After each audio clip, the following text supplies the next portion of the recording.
Hello बडी, कैसे हैं आप सब? Dark web stories in Hindi के इस एपिसोड में हम आपको रेडिट के द शैडोज डोमेन के बारे में बताएंगे। तो चलो बिना किसी देरी के शुरू करते हैं। एक बार नोस्लीप नाम के एक सब रेडिट में थी लोनली ट्रेवलर नाम का एक यूजर रहता था। उसे अपने डरावने व्यक्तिगत किस्से कम्युनिटी के साथ साझा करना अच्छा लगता था।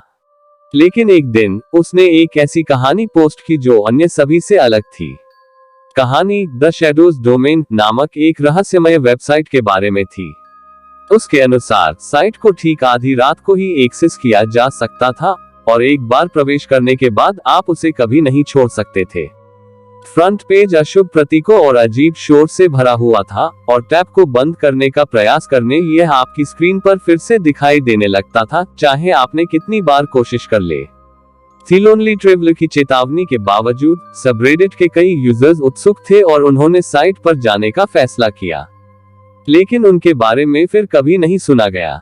अगले दिन उनके खाते हटाए गए पाए गए और उनके प्रोफाइल को एक सिंगल गुप्त संदेश के साथ बदल दिया गया, मैं शैडो से संबंधित हूँ।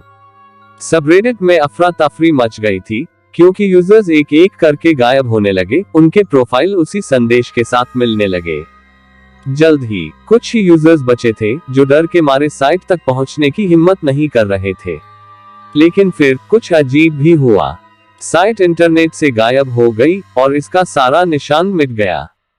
शेष यूजर्स को राहत मिली, लेकिन वे इस भावना को हिला नहीं सके कि कुछ उन्हें देख रहा था, भले ही वे इसे देख नहीं पाए।